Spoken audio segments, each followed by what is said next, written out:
The gold clock exploded against the marble floor at 2:47 a.m. Majok's coffee cup froze halfway to his lips. On the monitor wall before him, the new nanny, hired less than 3 hours ago, stood over the shattered remains of a $20,000 antique, completely unbothered by the security alarm now screaming through his mansion. "Sir, do I engage?" Mr. Lim's hand was already on his weapon, but Majok couldn't speak because the woman on the screen was crouching over the wreckage, pulling something small and electronic from the broken clock mechanism. Something that pulsed with a sickly blue light. Something that had been hidden inside a gift from his most trusted business partner. Jessica Okafor stood, brushed gold fragments off her bright purple scrubs, and looked directly into the camera. Not past it, at it.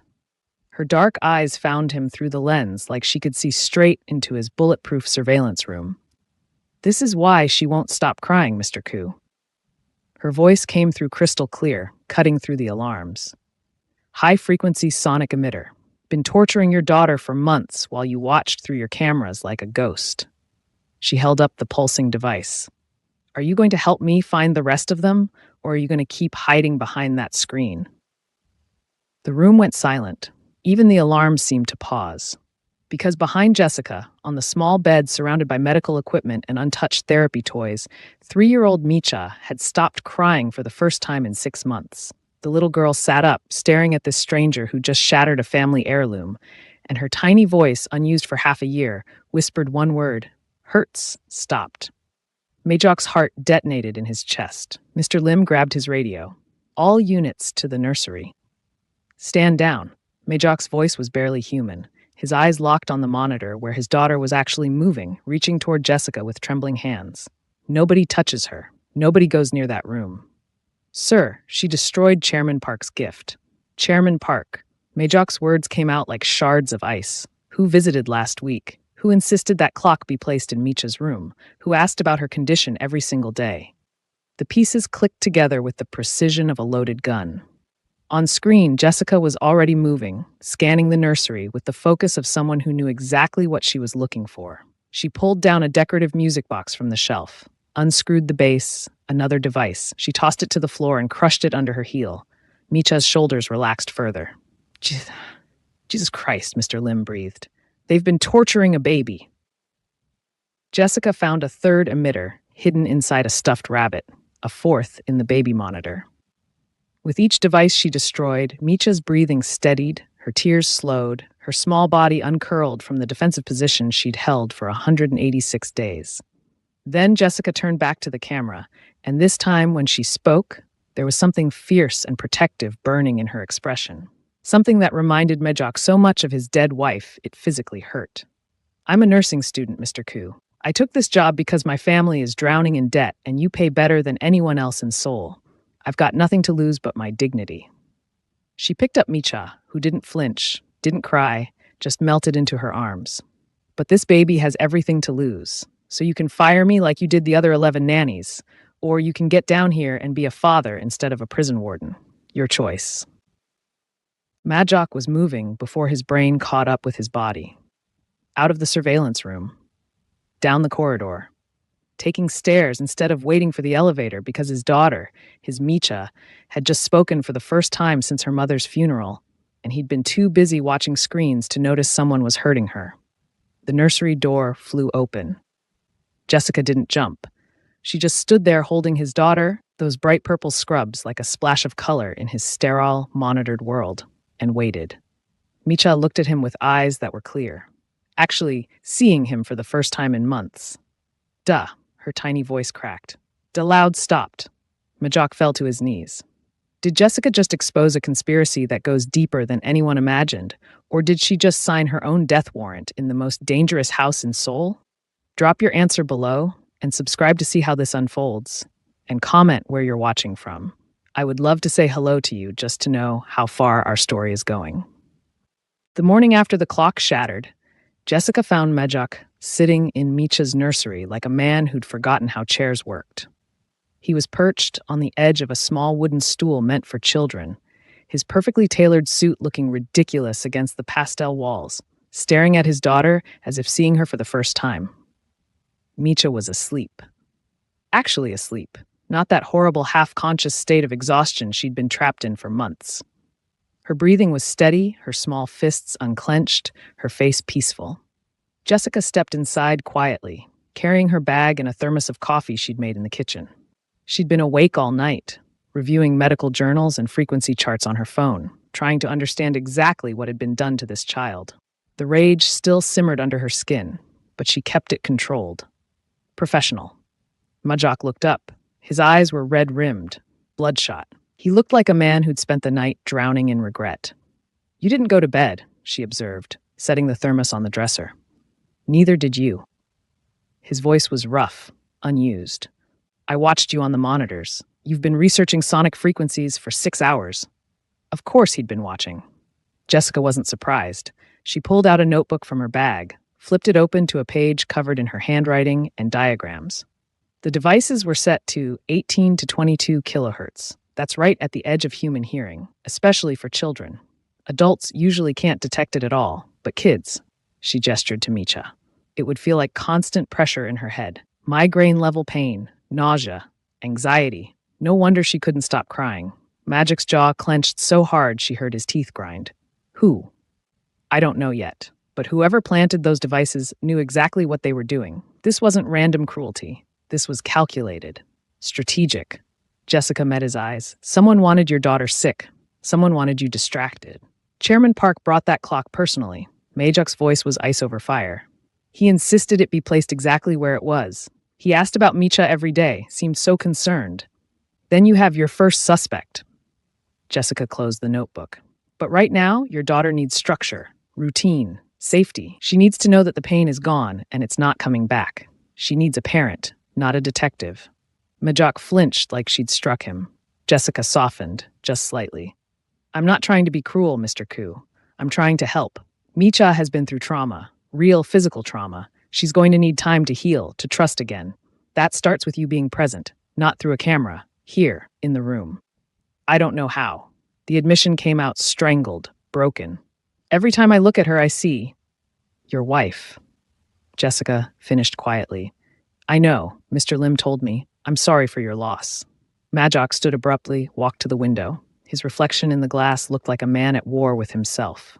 My wife believed in presence, in being there physically, emotionally. I built this security system after she died because I thought if I could just see everything, control everything, I could keep Micha safe.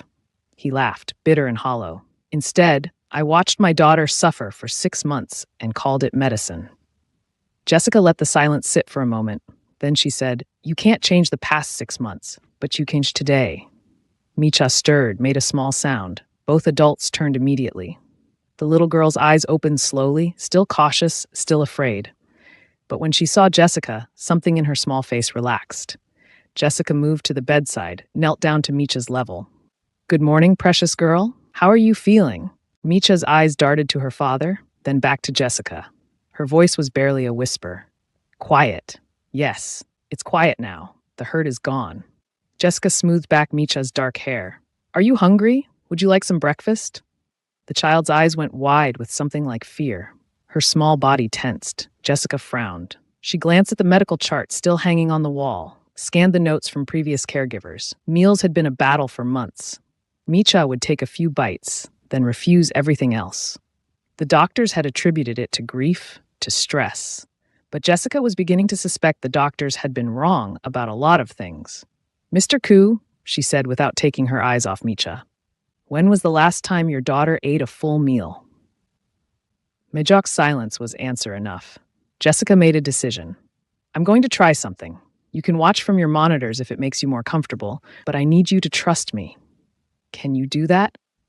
Majok looked at his daughter, at this woman in bright scrubs who'd destroyed a fortune in antiques and somehow made his child speak again, and nodded. 20 minutes later, Jessica had transformed the nursery into something unrecognizable. She'd pushed the medical equipment against the walls, spread a colorful blanket on the floor, and set up a small breakfast picnic. Fruit cut into shapes, scrambled eggs, toast with jam. Nothing fancy, but presented like a celebration. And from her phone, connected to a small portable speaker, music filled the room. Not lullabies, not classical music.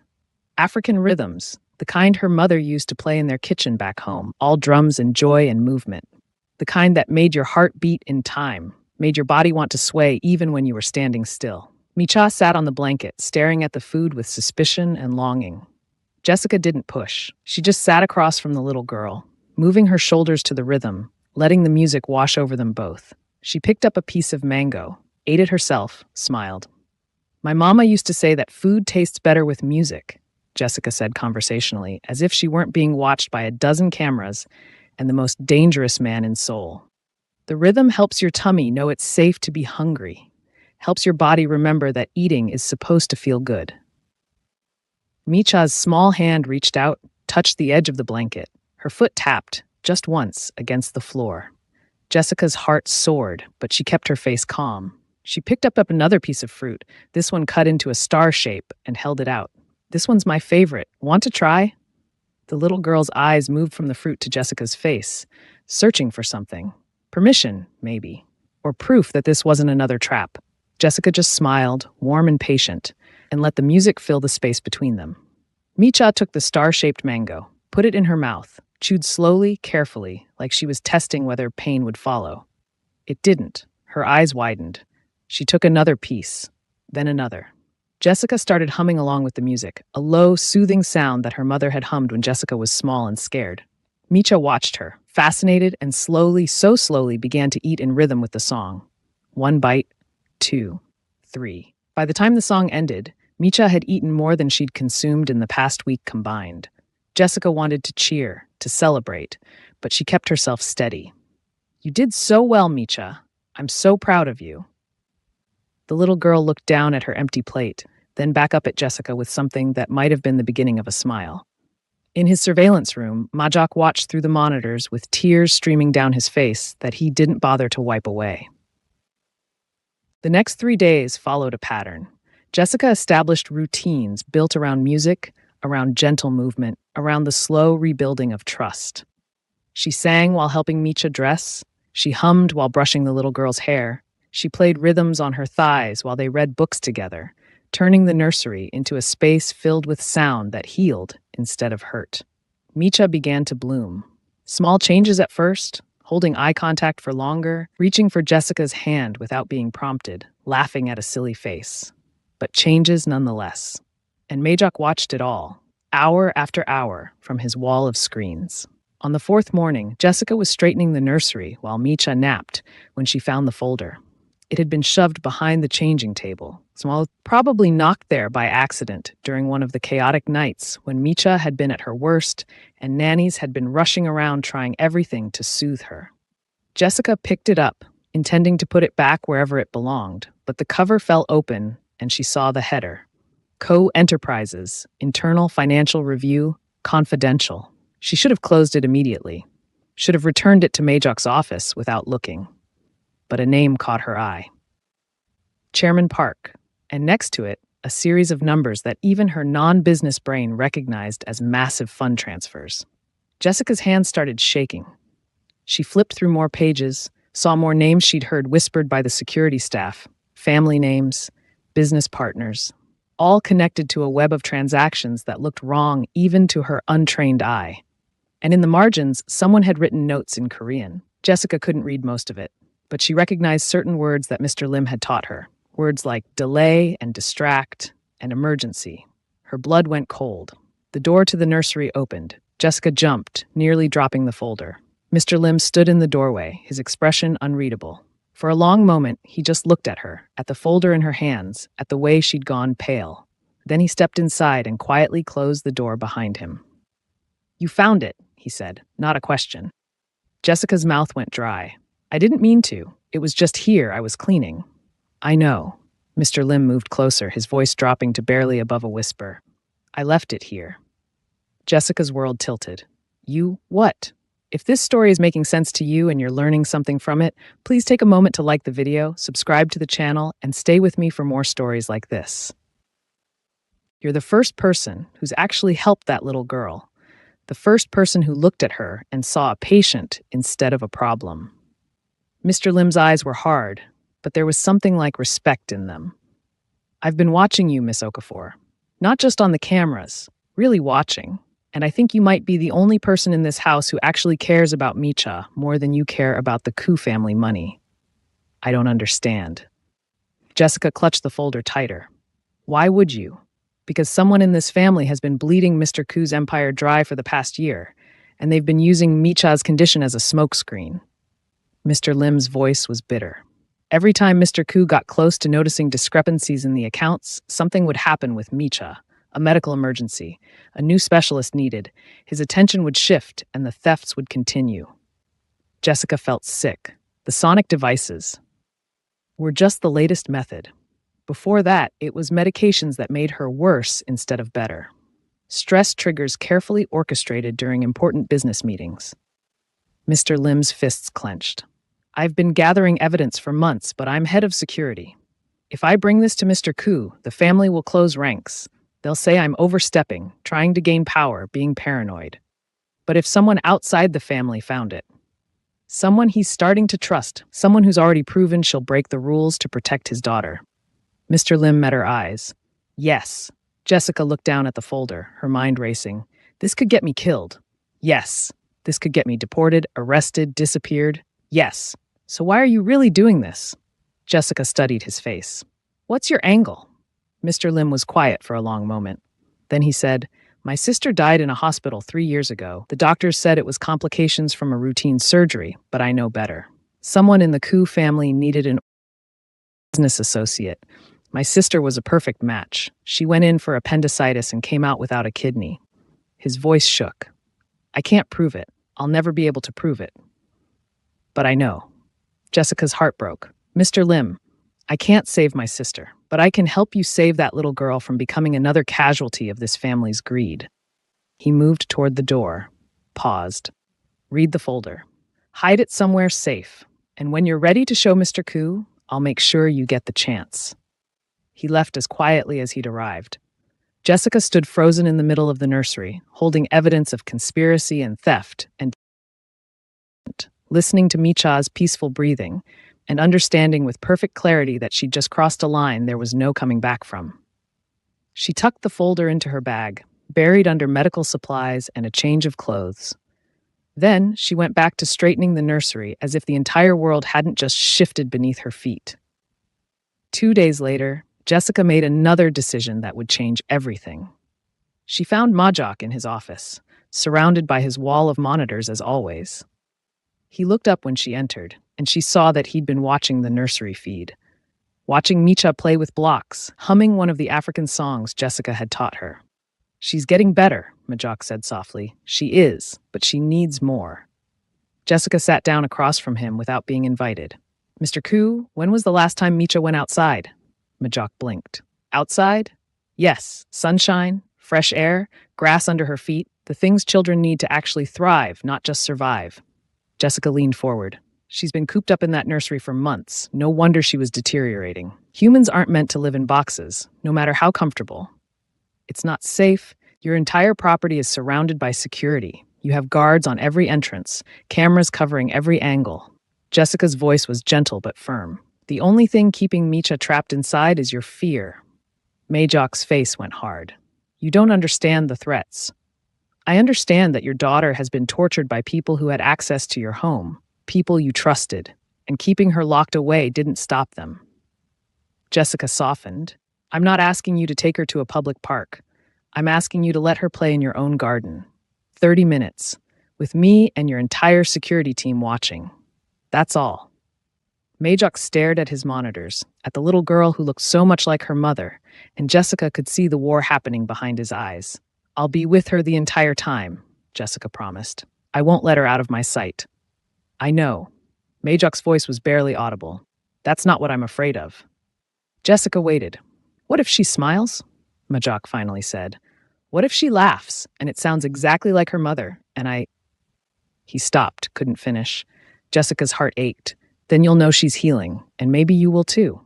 Majok closed his eyes, took a breath that shuddered through his entire body. Then he reached for his phone and called Mr. Lim. Prepare the East Garden for outdoor activity. Full security sweep. I want guards on every corner and eyes on every entrance. He paused. My daughter is going outside. 30 minutes later, Jessica held Micha's hand as they stepped through the French doors into the garden. The little girl froze on the threshold, staring at the sunlight like she'd forgotten what it looked like. "It's okay," Jessica murmured. "We're safe, I promise." Micha took one tentative step onto the stone path, then another. The sun hit her face, and she gasped, a tiny sound of wonder. Jessica led her slowly across the garden to where grass grew thick and soft. "Want to take your shoes off? Feel the grass?" Micha looked up at her with wide, uncertain eyes. Jessica smiled, kicked off her own shoes, wiggled her toes in the grass, and made an exaggerated happy face. "It feels nice, cool and soft." Micha giggled. Actually giggled, the sound bright and clear as bells. Jessica's breath caught. She helped Micha remove her small shoes, watched as the little girl's feet touched grass for the first time in half a year. Micha's whole face transformed. She took a few steps, testing, then a few more. Then she started running, small, unsteady steps at first, then faster. Her arms spread wide like wings, and she laughed. Pure, joyful, unrestrained laughter that echoed across the garden and probably through every security monitor in the mansion. Jessica stood there with tears streaming down her face, watching this child rediscover happiness. From his office window, Daugh watched his daughter run and laugh and be alive in a way she hadn't been since her mother died. He watched Jessica chase after her, scooping her up and spinning her around, both of them laughing now. And for the first time in 6 months, Daugh smiled. A real smile, not the business mask he wore for cameras and contracts. A smile his wife would have recognized. Mr. Lim appeared beside him silently. "She's good for them both." Daugh nodded, unable to speak past the emotion closing his throat. "Sir, there's something you should know." Mr. Lim's voice dropped. "Miss Okafor found the financial documents, the ones tracking the discrepancies." Dah's entire body went still. And she hasn't run, hasn't sold the information to competitors, hasn't tried to blackmail you." Mr. Lim paused. "She's been researching corporate and Korean business regulations every night after Micha falls asleep. I think she's trying to understand the full scope before she brings it to you." Daugh turned to look at his head of security. "You left those documents where she'd find them." "Yes, sir." "Why?" "Because she's the only person in this house who looks at your daughter and sees a child worth protecting instead of a tool worth manipulating." Mr. Lim met his eyes steadily. "And because you need someone on your side who isn't bound by family loyalty or business obligations. Someone who will tell you the truth even when it's dangerous." In the garden, Micha had discovered a butterfly. She was following it with careful, delighted steps while Jessica walked beside her, pointing out flowers and trees, naming colors and shapes. Daugh watched them through the window instead of through a camera screen and felt something crack open in his chest that had been frozen since the day he buried his wife. "Keep watching her," he said quietly. "Both of them. And Mr. Lim, if anyone makes a move against Jessica or Micha, I want to know immediately." "Yes, sir." "One more thing." Dah's voice hardened. "Start compiling a list. Everyone who had access to Micha's nursery in the past year. Everyone who gave gifts, made recommendations for specialists, asked about her condition. I want names, dates, and connections." Mr. Lim allowed himself a small, satisfied smile. "Already done, sir." Daugh nodded. Then he did something he hadn't done in months. He left his office, walked down the stairs, and stepped out into the garden. Jessica saw him coming and tensed, protective instinct making her shift slightly in front of Micha. But the little girl turned, saw her father, and for the first time in forever, she didn't flinch. "Daugh," Micha said, her small voice clear in the sunshine. "Butterfly." Dah's knees nearly buckled. He walked closer, slowly, and knelt down in the grass in his expensive suit. "I see it. It's beautiful." Micha studied his face for a long moment. Then she reached out one small hand and touched his cheek. "Daugh here." "Yes." Dah's voice broke. "I'm here. I'm sorry I wasn't here before, but I'm here now." Jessica watched father and daughter look at each other, really look, without cameras or monitors or walls between them, and she knew that whatever came next, whatever conspiracy she'd uncovered, whatever danger was circling this family, this moment was worth it. Micha smiled at her father. A real, genuine, sunlight-bright smile. And Daugh finally understood what his wife had been trying to tell him all along. Presence was the only protection that mattered. I really want to hear from you, so go to the comment section right now and tell me what you think about this story and how it relates to your own experience. The days following Micha's breakthrough in the garden felt like watching ice melt in spring. Slow, inevitable, beautiful. Jessica established a new routine that included daily outdoor time, always with Micha's hand in hers, always with music humming between them. The little girl grew stronger, braver, more present in her own life. But Jessica couldn't shake the weight of the folder hidden in her bag. She'd read through it a dozen times now. Late at night, when Micha slept peacefully, and the mansion fell into that particular silence that only wealth could buy. The numbers told a story of systematic theft spanning nearly 18 months. Hundreds of millions of won diverted through shell companies, fake invoices, phantom employees. And at the center of it all, a web of names that made her stomach turn. Chairman Park, Vice President Koo Min-jun, Majok's cousin, Director Koo So-yun, his aunt. Even Lee Sang-woo, the family attorney who'd processed Jessica's employment contract. They weren't just stealing money. They were dismantling an empire from the inside while keeping its owner distracted with his daughter's manufactured suffering. Jessica needed to tell Majok. She knew that. But every time she tried to approach him, she remembered Mr. Lim's warning. The family would close ranks. They'd dismiss her as an outsider, a gold digger, someone trying to manipulate their way into power and money. She needed proof that couldn't be dismissed. Evidence that would force Majok to see the truth, even if it destroyed him. So she waited and watched and gathered more pieces of the puzzle. It was a Tuesday morning, exactly 2 weeks after the garden breakthrough, when Jessica finally decided she couldn't wait any longer. Micha was having a music lesson with a teacher that Mr. Lim had personally vetted, a kind elderly woman who'd been teaching children for 40 years and had no connection to the Koo family business. Jessica had 2 hours of freedom. She found Majok in the library, surrounded by leather-bound books that probably cost more than her family's house back home. He was reading something on his tablet, but he looked up when she entered, and his expression softened in a way it never had before she'd arrived. "Jessica, is everything all right with Micha?" "She's perfect. She's learning a traditional Korean folk song." Jessica closed the library door behind her, her heart hammering. "Mr. Koo, I need to talk to you about something important." Majok set down his tablet immediately, giving her his full attention. The change in him over the past 2 weeks had been remarkable. He still had his monitors, still checked his security feeds, but he also ate meals with Micha now, read her bedtime stories, sat on the floor and played with building blocks.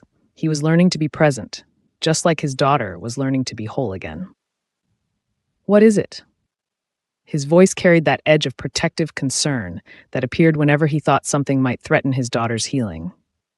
Jessica pulled the folder from her bag, held it against her chest for a moment, like a shield. "I found something I think you need to see. But I need you to promise you'll look at the evidence before you react. Really look at it." Majok's eyes dropped to the folder, and something in his expression shifted, became harder, colder. "Where did you get that?" "It was in the nursery, behind the changing table. I found it by accident while cleaning. Not entirely true, but close enough." "Mr. Koo, I think someone in your family—" "Stop." Majok's voice cut through the air like a blade. He stood, his entire body rigid. "You need to be very careful about what you say next, Jessica." Jessica's stomach dropped, but she pushed forward. "Someone has been stealing from your company. Massive amounts of money, redirected through fake accounts and shell corporations. And I think they've been using Micha's condition to keep you distracted while they did it." "That's a serious accusation." Majok's face was unreadable now, back to the mask he wore in business meetings. "Do you have any idea what you're suggesting?" "I'm not suggesting anything. I'm showing you documentation." Jessica held out the folder. "It's all here. Transactions, dates, account numbers. The pattern matches up perfectly with every time Micha had a medical crisis or needed a new specialist. Someone was creating emergencies to pull your focus away from the business." Majok didn't take the folder. "And you think you understand my family business better than I do? You've been here for 2 weeks, Jessica. You're a nursing student, not a financial analyst." The words stung, but Jessica kept her voice steady. "I know what theft looks like, Mr. Koo, and I know what deliberate harm looks like. Someone planted those sonic devices. Someone made your daughter sick on purpose, over and over again, to serve their own agenda." "You're talking about my blood relatives." Majok's voice was ice. "People who've been part of this family for generations. People who've stood beside me through everything. People who are stealing from you. Jessica's voice rose despite her efforts to stay calm. Mr. Koo, please, just look at the evidence. Evidence you claim to have found by accident? Majik's eyes narrowed. How convenient. The foreign nanny, here for just 2 weeks, happens to stumble across confidential financial documents that implicate my entire family in conspiracy and theft. Jessica felt the ground shifting beneath her feet. You think I planted this? I think you're either incredibly naive or incredibly calculating. Majok took a step back from her. Either someone is using you to drive a wedge between me and my family, or you're doing it yourself for reasons I haven't figured out yet. I'm trying to protect Micha. Jessica's voice cracked. And you.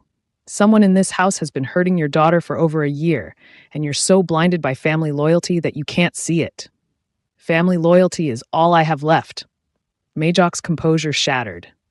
My wife is dead. My daughter was broken. My business is under constant attack from rivals and competitors. The only people I can trust are the ones who've been with me since the beginning, the ones who share my blood. The ones who share your blood are the ones bleeding you dry. Jessica threw the folder onto the library table, papers scattered across the polished wood, evidence of betrayal spreading like an infection. Chairman Park brought that clock personally. Your cousin Min Jun recommended 3 different specialists who prescribed medications that made Micha worse. Your aunt So-yeon insisted on the baby monitor that had a sonic device hidden inside it. It's all documented. Majok stared at the papers, his jaw clenched so tight it looked painful. Get out. Jessica's heart stopped. What? If you're watching this till this moment, please comment where you're watching from and let me see the different places my people are tuning in from. Get out of my library. Get out of my house. His voice was empty, hollow. You're fired. Mr. Lim will escort you off the property and ensure you sign the non-disclosure agreement.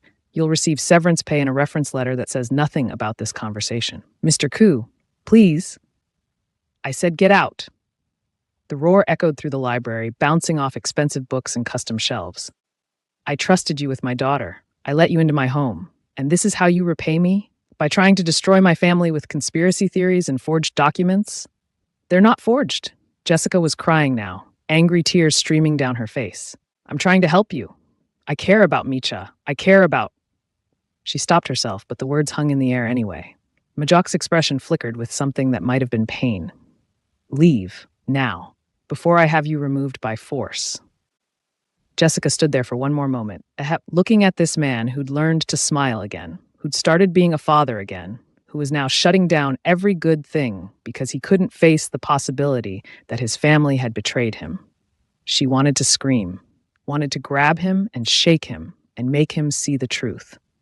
But she could see in his eyes that he'd already made his decision, and nothing she said would change it. Jessica turned and walked out of the library, leaving the scattered evidence behind her. She made it halfway down the hallway before Mr. Lim intercepted her. I heard, he said quietly, falling into step beside her. The library is monitored. Of course it is. Jessica wiped her face angrily. Everything in this prison is monitored except the actual threats. He's scared. Mr. Lim's voice was gentle. When people are scared, they cling to what they know, even when what they know is destroying them. He's going to lose everything. Jessica stopped walking, turned to face the head of security. They're going to keep stealing until there's nothing left, and by the time he realizes the truth, it'll be too late. I know. Mr. Lim studied her face. Are you going to leave? Jessica thought about Micha, about the little girl who'd finally started eating full meals and sleeping through the night and laughing in the sunshine. The child who trusted her, who reached for her hand without fear, who called her Jess Ka in that sweet, careful voice. Do I have a choice? There's always a choice, Miss Okafor, but some choices cost more than others. Mr. Lim paused. If you stay, if you fight this, they'll come after you. The family will see you as a threat. Things could get dangerous. Things are already dangerous. Jessica straightened her shoulders. That little girl needs someone in her corner who isn't profiting from her pain. If Mr. Pak Koo won't protect her, then I will. Mr. Lim allowed himself a small smile. Then we'd better make sure you survive long enough to do it.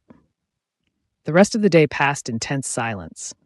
Jessica stayed in the nursery with Micha, playing music and reading stories and pretending her heart wasn't breaking. The little girl sensed something was wrong. Children always did. But Jessica kept her voice steady and her smile bright. She wouldn't let Micha see her fear. Evening came.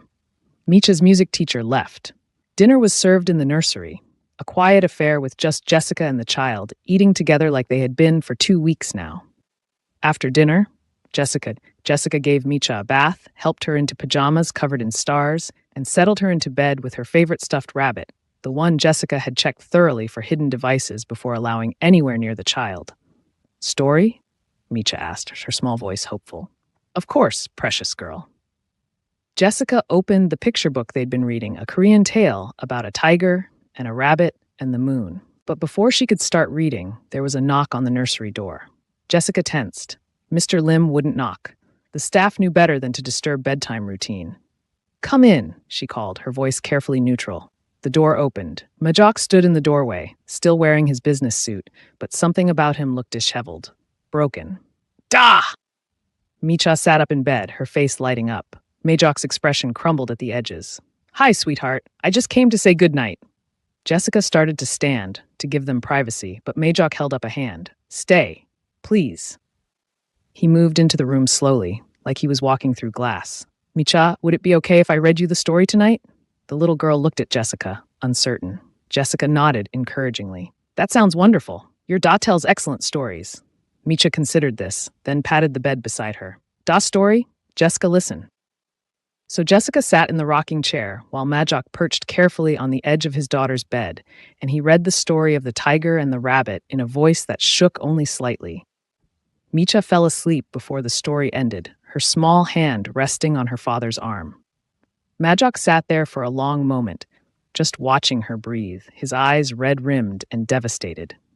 Finally, he stood carefully, tucked the blanket around his daughter, and pressed a kiss to her forehead that looked like both hello and goodbye. Then he turned to Jessica. Can we talk? In the library? Jessica's heart hammered, but she nodded. She followed him down the hallway, through the quiet mansion, back to the room where he'd fired her just hours ago. The scattered papers were still there, spread across the table like accusations. Majok closed the door, leaned against it, and for a long moment just looked at her. I spent the afternoon going through the documents, he said finally. Every page, every transaction, every piece of evidence you tried to show me. Jessica held her breath. You were right. The words seemed to cost him everything. About all of it. The timing matches perfectly. Every medical crisis Micha had, every specialist recommendation, every gift that turned out to be a weapon, they all align with major financial movements in my company. Jessica's legs felt weak. She sank into one of the leather chairs. Mr. Koo, I called my independent auditor, the one who works outside the family structure. Majok's voice was hollow. He confirmed everything. Chairman Park has been siphoning funds for 18 months. My cousin Min Jun has been creating shell companies and routing money through them. My aunt Seo Yun has been providing legal cover. I'm so sorry. Jessica didn't know what else to say. They used my daughter. Majok's hands were shaking. They child to cover their theft. They made her sick, kept her suffering. Also, I'd be too distracted to notice what they were doing. Jessica stood, moved closer to him. It's not your fault, isn't it? Majok looked at her with eyes full of anguish. I was so busy watching through cameras that I couldn't see what was right in front of me. I trusted blood over truth. I chose family loyalty over my daughter's well-being. You didn't know. I should have known. His voice broke. You figured it out in 2 weeks. 2 weeks, Jessica. You came into my house as a stranger and saw what I'd been missing for over a year. Jessica reached out, hesitated, then gently touched his arm. You were grieving. You were scared. You were trying to protect what you had left in the only way you knew how. By hiding behind screens. Majok laughed bitterly. My wife used to tell me that cameras can't capture what matters most, that the really important things happen in the spaces between surveillance, in the moments you can't record or control. She sounds wise. She was. Majok's eyes were distant, remembering. When Micha was born, I wanted to put cameras in the nursery immediately. Standard security protocol. But my wife refused. She said that parenting required privacy, mistakes made in private, learning and growing, where no one was watching and judging. Jessica could picture it, a woman brave enough to tell the dragon of soul that he couldn't monitor his own child. I installed the cameras the day after her funeral. Majok's voice was barely audible. I told myself it was for safety, protection, but really, I just couldn't face being alone with Micha without having a screen between us. Every time I looked at her, I saw my wife. And every time I saw my wife, I felt the failure of not being able to save her. You can't save everyone, Mr. Koo. Jessica's voice was soft. Sometimes all you can do is show up and be present for what happens next. You sound like her. Majok finally looked at Jessica, really looked at her. Like my wife, she would have liked you, would have trusted you with Micha immediately. Jessica felt tears prickling at her eyes. I care about her so much. I know I've watched you. He stopped, laughed without humor. Of course I've watched you. It's what I do. But I didn't need cameras to see how much you love my daughter. It's in every song you sing, every game you play, every gentle word you speak to her. Hold on for a second. Drop a comment and tell me where you're watching this from. Then we continue. They stood there in the library surrounded by evidence of betrayal, and Jessica saw in Majok's face the moment he made a decision that terrified him. I'm going to have them arrested, he said quietly. All of them. Chairman Park, my cousin, my aunt, the attorney. Everyone involved in this conspiracy. The evidence is overwhelming. They'll go to prison for a very long time. Jessica nodded. That's the right thing to do. It will destroy my family name, create a scandal that will ripple through the entire business community. There will be investigations, lawsuits, media attention. Majok's voice was steady despite the trembling in his hands. Micha will grow up knowing that her own blood relatives tortured her for money. Micha will grow up knowing that her father chose justice over convenience, that he valued truth more than reputation. Jessica met his eyes. That's the kind of father she needs. Majok was quiet for a long moment. Then he said, I need to ask you something, and I need you to be completely honest with me. Okay, why did you stay?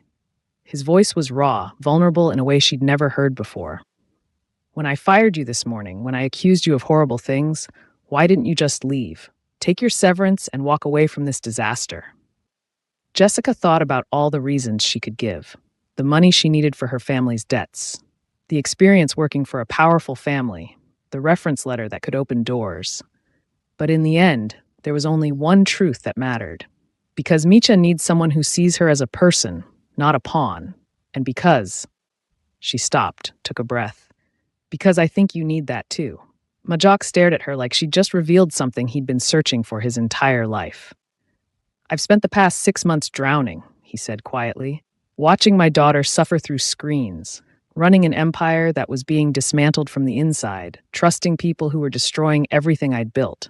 And I was so convinced that control was the same as protection that I couldn't see I was the one imprisoning us both. And now, Jessica asked gently, now I'm terrified. The admission came out like a confession. Because the cameras didn't save us. The surveillance didn't protect Micha. All my monitoring and control and careful watching, it was all useless against the real threat. So what did save you? Majok looked at her, and in his eyes she saw something shift. Something warm and real and present. You did. You walked into my house with nothing but your courage and your compassion and your absolutely terrifying willingness to smash priceless antiques. A ghost of a smile touched his lips. You saw what I couldn't see. You fought for my daughter when I was too blind to fight for her myself. Jessica felt her heart hammering in her chest. I was just doing my job. No. Majok took a step closer. Your job was to keep Micha fed and clean and safe. You did so much more than that. You healed her. You gave her back her voice, her smile, her ability to trust. You taught her that the world could be gentle again. I couldn't have done it without. And you taught me something too. Majok's voice dropped to barely above a whisper. You taught me that the most important things happen when you step out from behind the screens. When you're present, really present, even when it's scary and painful and makes you feel like you're failing. They stood there in the library, close enough that Jessica could see the exact moment Majok's walls came down completely. My wife used to say that a family isn't built on protection, he said softly. It's built on presence, on showing up, being vulnerable, choosing to stay even when staying is hard. Jessica's breath caught. I'm going to be present from now on, Majok continued. For Micha, for myself, for... He stopped, seemed to gather his courage. For whatever comes next. That's good, Jessica managed. Micha needs that. Jessica. Majok reached out slowly, carefully, and took her hand. His was shaking. I'm not talking about Micha right now. The library fell silent except for the sound of their breathing. I'm talking about the woman who destroyed my security system to save my daughter, who stood in this room this morning and told me truths I didn't want to hear, who stayed even when I gave her every reason to leave. His thumb traced gentle circles on the back of her hand. I'm talking about you. Jessica felt tears sliding down her face. Mr. Koo. Majok, he corrected softly. My name is Majok, and I would very much like to know the name of the woman who taught me how to be a father again. Jessica. Her voice broke. Just Jessica. Just Jessica. He smiled. A real smile, the kind that reached his eyes and transformed his whole face. Thank you for everything. For Micha. For me. For not giving up on us even when we gave you every reason to. You're welcome. Jessica squeezed his hand. What happens now? Majok's expression grew serious. Now I dismantle a conspiracy, protect my daughter from the fallout, and rebuild an empire on truth instead of surveillance. He paused. And I was hoping you might consider staying, not as Micha's nanny, as part of our family, if you want. Jessica's heart felt too big for her chest. I don't know if that's... I'm not asking for anything you're not ready to give, Majok said quickly. I know it's complicated. I know there's so much to work through. But Jessica, these past 2 weeks with you in our lives have been the first time since my wife died that I've felt like we might actually survive this. Like we might actually be okay. Jessica looked at this man who'd learned to step out from behind his cameras, who'd chosen truth over family loyalty, who was standing here vulnerable and present and asking her to stay. And she thought about Micha, sleeping peacefully upstairs, finally free from pain. Okay, she whispered, I'll stay. Majok's smile could have lit the entire mansion. Yeah? Yeah. Jessica laughed through her tears. But I have conditions. Name them. No more cameras in Micha's nursery. She deserves privacy. Done. And you have to be present. Really present. Not just watching from screens, but actually there. Playing with her, reading to her, being her father. I promise. Majok's voice was solemn. What else? Jessica took a breath. And you have to let me teach you some of my mother's songs. Micha loves them, and I think you would too. Majok laughed, the sound warm and genuine. I would be honored. They stood there in the library, hands clasped, the scattered evidence of betrayal surrounding them like fallen leaves. Outside, the sun was setting, painting the room in shades of gold and amber. And for the first time since entering the Koo mansion, Jessica felt like she was exactly where she was supposed to be. Not behind a camera, not hidden by screens, but present, real, and ready for whatever came next. Quick pause. Use this second to tell me in the comments where you're watching this from. The arrests were scheduled for Friday morning. Majok had coordinated with prosecutors, gathered ironclad evidence, and prepared statements for the media. Everything was moving forward with the precision of a military operation. But the conspirators weren't going down without a fight. It started with small things. A security badge that stopped working. Jessica's fingerprints suddenly flagged as unauthorized access in rooms she'd been entering freely for weeks. Her personal belongings searched by guards who claimed they were following new protocols. Mr. Lim noticed immediately. They know, he told Jessica Wednesday afternoon while Micha napped. Someone tipped them off at the investigation. They're building a case against you. A case for what? Jessica's stomach twisted. I haven't done anything wrong. They don't need you to have done anything wrong. They just need reasonable suspicion. Mr. Lim's face was grim. I've seen this before. They'll plant evidence, manufacture a security breach, make it look like you've been stealing corporate secrets or compromising the family's safety. But Majok knows the truth. Mr. Koo knows the truth about the financial conspiracy. But if they can discredit you before the arrests happen, they can claim you fabricated evidence to frame them.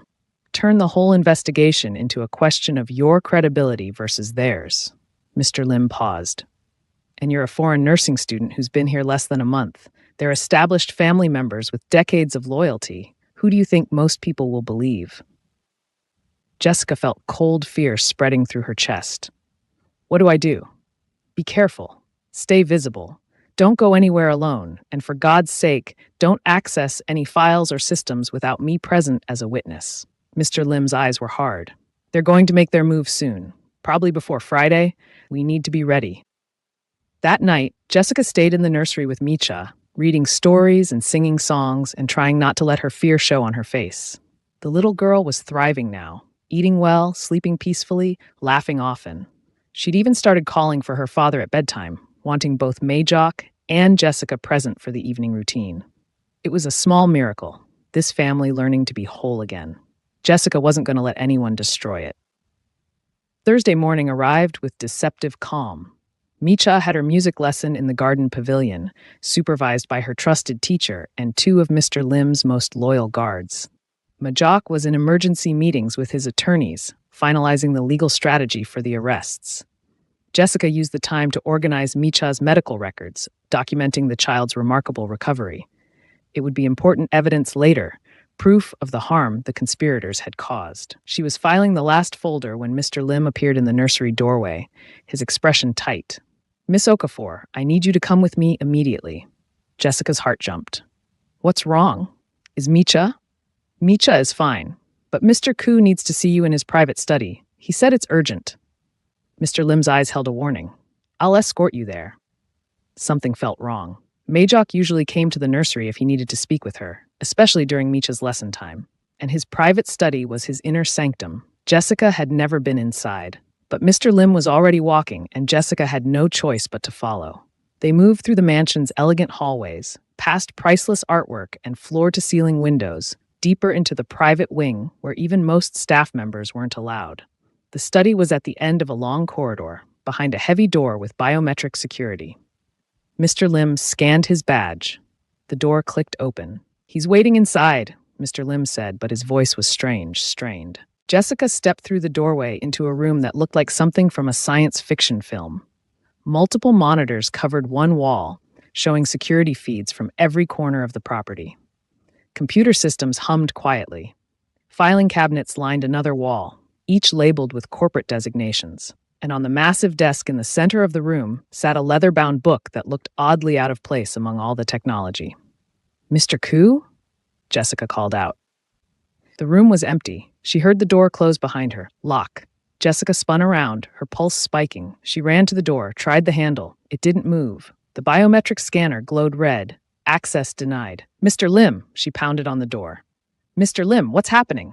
No response. Jessica's mind raced. This was the setup. This was the trap Mr. Lim had warned her about. But why would he? Unless it wasn't really Mr. Lim. She pulled out her phone. No signal. The study was shielded, probably for security reasons. She was completely cut off. Jessica forced herself to breathe, to think. She scanned the room, looking for another exit, a phone, anything. Her eyes landed on the leather book on the desk.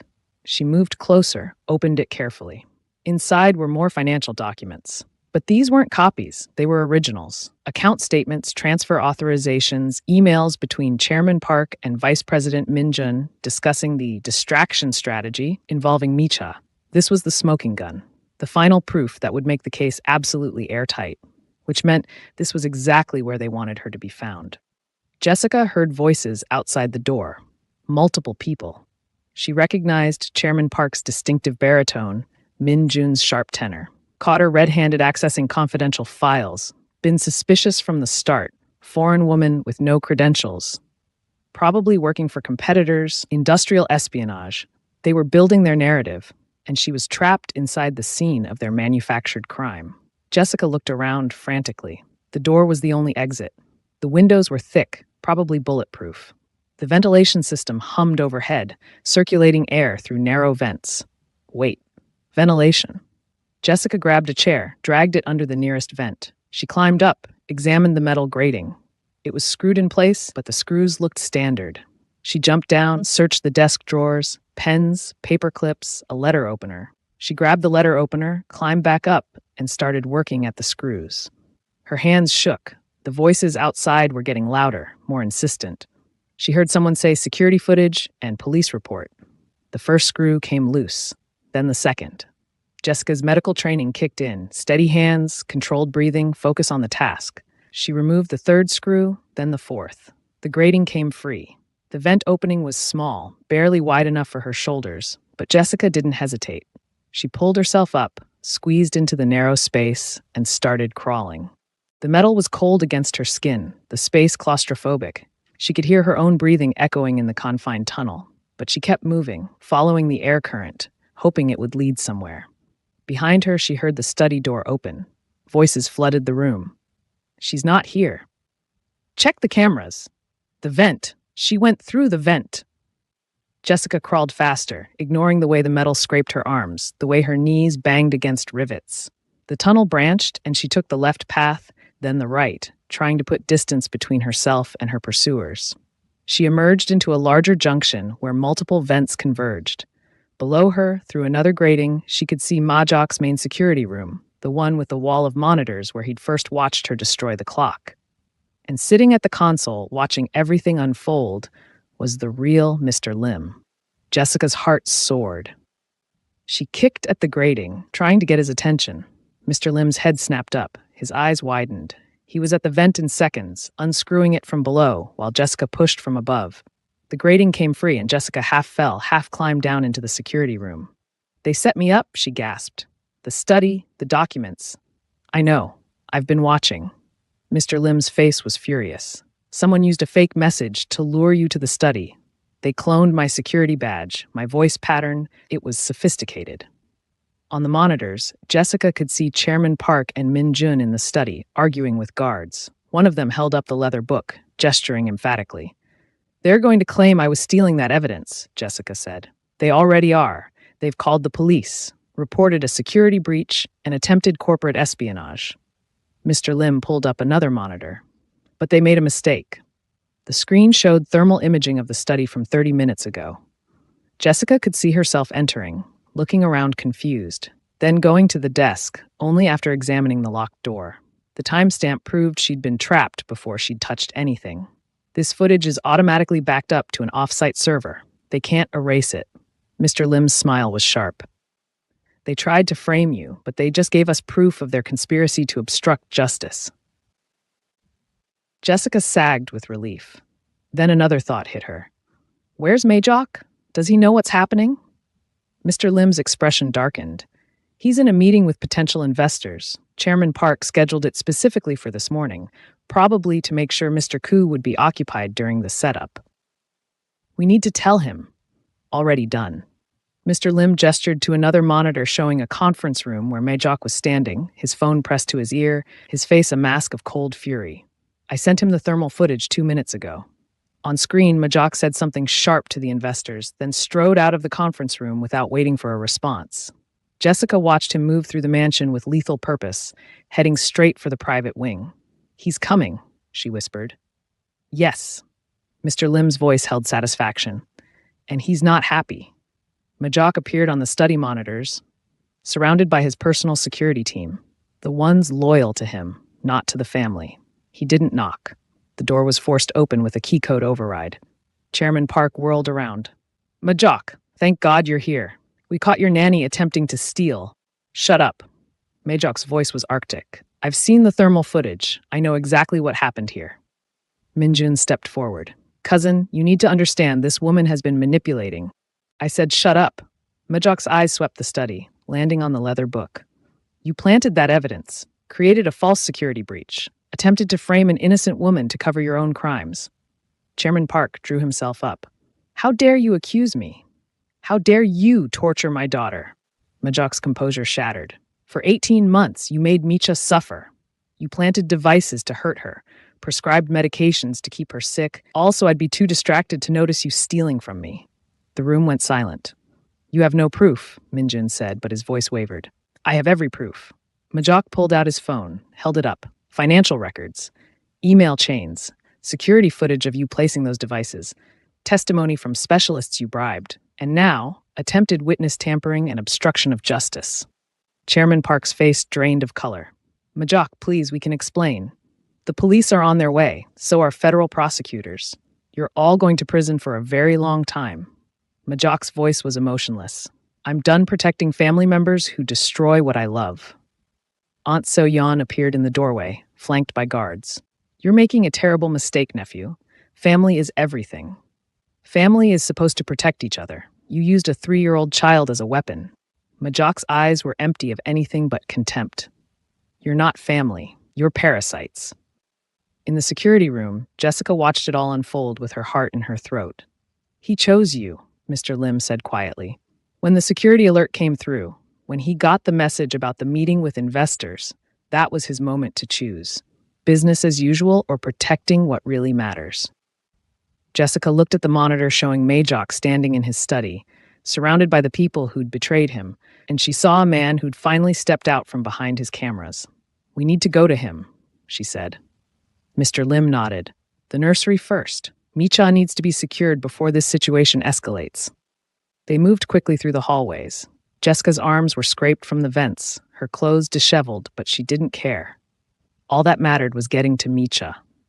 The little girl was still in her music lesson, completely unaware of the drama unfolding inside the mansion. When she saw Jessica, her face lit up. "Jessica, listen!" She played a simple melody on a small xylophone, beaming with pride. Jessica's heart melted. She knelt down, wrapped Micha in a tight hug. "That's beautiful, precious girl. You're so talented." "Da coming?" Micha looked toward the mansion hopefully. "Yes, Daugh will be here very soon." Jessica smoothed the child's hair. "Why don't we wait for him in the garden? We can practice your song." They settled on a bench near the pavilion, Micha chattering happily about music and butterflies and a bird she'd seen. Jessica held her close, breathing in the little girl's innocence, grateful that she'd been protected from the darkness that had been lurking in her own home. 20 minutes later, Majok appeared. He walked across the garden like a man emerging from battle, exhausted, shaken but victorious. When Micha saw him, she jumped up and ran to him with open arms. "Da, I learned new song." Majok scooped her up, held her so tightly, Jessica saw tears streaming down his face. "I can't wait to hear it, sweetheart." "You crying?" Micha touched his wet cheeks, concerned. "Happy tears," Majok managed. "Because you're safe, because I'm here with you, because—" His eyes found Jessica over his daughter's shoulder. "Because our family is going to be okay." Micha seemed satisfied with this answer. She wriggled down and ran back to her xylophone. "Listen, Daugh." While Micha played her song, Majok came to stand beside Jessica. They didn't touch, but she could feel him shaking. "They arrested all of them," he said quietly. "Chairman Park, Minjun, So-yun, the attorney. The evidence was overwhelming. They'll be charged with conspiracy and attempted witness tampering." "I'm sorry," Jessica said. "Don't be." Majok's voice was firm. "They made their choices. I'm done protecting people who harm what I love." They watched Micha play, her small hands creating music that filled the garden with joy. "I saw you in the vents," Majok said suddenly. "On the monitors. I saw you crawl through that narrow space, scraping your arms, fighting to escape their trap. Do you know what I thought?" Jessica shook her head. "I thought, that's the woman I want leading beside me, not behind cameras or screens or walls of protection, right there in the fight, refusing to give up even when everything seems impossible." Jessica's breath caught. The investors were offering a $1 billion deal. It would have stabilized the company, protected us from the scandal fallout, ensured Micha's financial future. Majok turned to face her fully. "And I walked away without a second thought, because you needed me, because nothing they could offer was worth more than making sure you were safe." "Majok, I'm not good at this," he interrupted. "The being present thing, the expressing emotions thing. I've spent so long hiding behind surveillance and control that I don't know how to just be vulnerable." Jessica reached out, took his hand. "You're doing pretty well right now." He laughed, a broken sound. "I'm terrified. The company is going to be in chaos. The media is going to tear us apart. Micha is going to grow up knowing her family was destroyed by betrayal. Micha is going to grow up knowing her father chose truth and justice over convenience and reputation," Jessica corrected. "She's going to grow up safe, loved, and free from the people who hurt her. Because of you." Majok squeezed her hand. "You saved us, Jessica. Not just Micha. All of us." "We saved each other," Jessica said softly. "You learned to be present, I learned to be brave, and Micha learned that the world can be gentle again." They stood there in the garden, listening to Micha's xylophone music, and Jessica felt something shift in the air between them, something significant and precious and terrifying. Majok seemed to feel it too. He took a breath, steadying himself. "Jessica Okafor," he said formally. "I have a question to ask you, and I need you to take your time answering. There's no pressure, no expectation, just an honest question from a man who's learned that the most important things happen when you're brave enough to ask."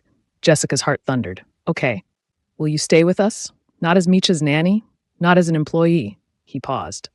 As family, as my partner in rebuilding what was destroyed, as the person I want beside me when I face whatever comes next. Jessica stared at him.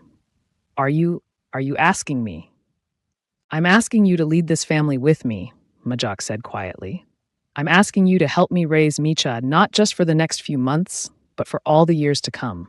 I'm asking you to be present in our lives, really present, the way you've taught me to be present.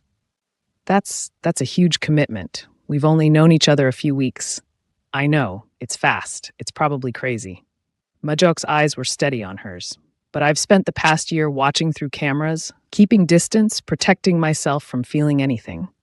And these past few weeks with you have taught me that distance doesn't equal safety. Presence does. Connection does. Choosing to stay even when it's hard. Jessica felt tears streaming down her face. You don't have to answer now, Majok continued.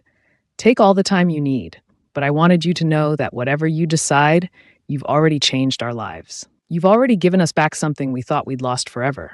What's that? Hope. Majok smiled, that real smile that transformed his whole face. The belief that we might actually survive this, that Micha might grow up happy, that I might learn to be the father my wife believed I could be. Micha's song ended. She looked up, saw them standing close together, and grinned. Jessica and Daugh together. Yes, sweetheart, Majok said, his eyes never leaving Jessica's face. Together. Jessica looked at this man who'd learned to step out from behind his screens, at the little girl who'd learned to trust again, at the garden full of sunshine and music and possibility. She thought about her family back home, about the debts she'd come here to pay off. She thought about her nursing studies, about the life she'd planned before walking into the Koo mansion. And then she thought about Micha's laugh, about Majok's transformation, about the way it felt to be part of something broken, learning to be whole again. Yes, she whispered, I'll stay. Majok's expression crumbled with relief and joy. Yeah? Yeah. Jessica laughed through her tears. Someone needs to make sure you actually stay present instead of hiding in surveillance rooms. I promise I'll try. Majok reached out slowly, carefully, and pulled her into an embrace that felt like coming home. No more hiding, no more cameras instead of connection. Just presence. Micha ran over, wrapped her small arms around both their legs. Group hug. They stood there in the garden, a man learning to be a father, a woman learning to be brave, and a little girl learning to be whole. And for the first time since Micha's mother died, the Koo family felt complete. The scandal broke the next day. News outlets ran stories about the arrests, the conspiracy. The Koo empire trembled under the weight of public outrage and legal investigations. But inside the mansion, now quiet without its conspirators, a different story was unfolding. Majok removed the cameras from Micha's nursery, from the garden, from the private spaces where families should have privacy. He kept security measures for protection, but he stopped using surveillance as a substitute for presence. Jessica enrolled in online nursing courses that would allow her to complete her degree while staying with the family. Her mother cried with relief when Jessica sent enough money to clear all the family debts, with a note explaining that she'd found a position, a family, worth staying for. Micha thrived. Her vocabulary expanded daily. She started sleeping through the night without nightmares. She smiled easily, laughed often, and asked for both Daugh and Jessica at bedtime. And 3 months after the arrests, on a quiet evening when Micha was asleep and the mansion was peaceful, Majok found Jessica in the library. I have something for you, he said.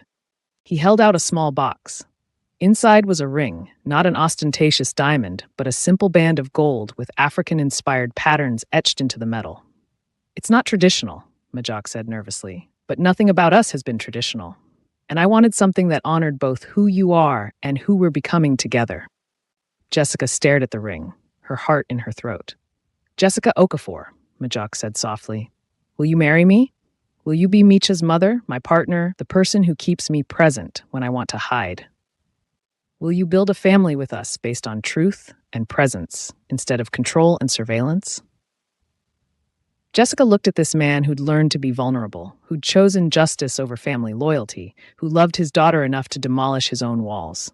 She thought about the woman she'd been when she first arrived, desperate for money, focused only on survival, certain that love was a luxury she couldn't afford.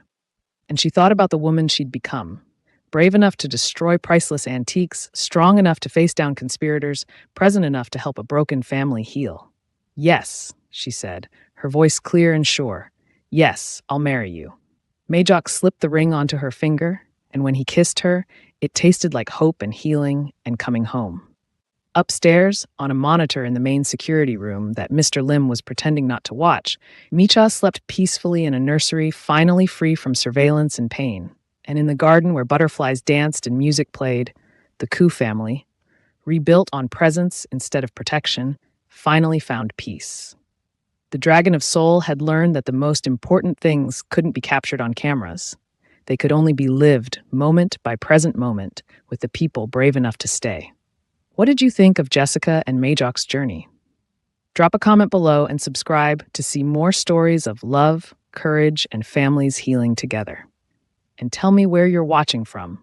I would love to say hello to you and know how far this story has traveled. Thank you for being here.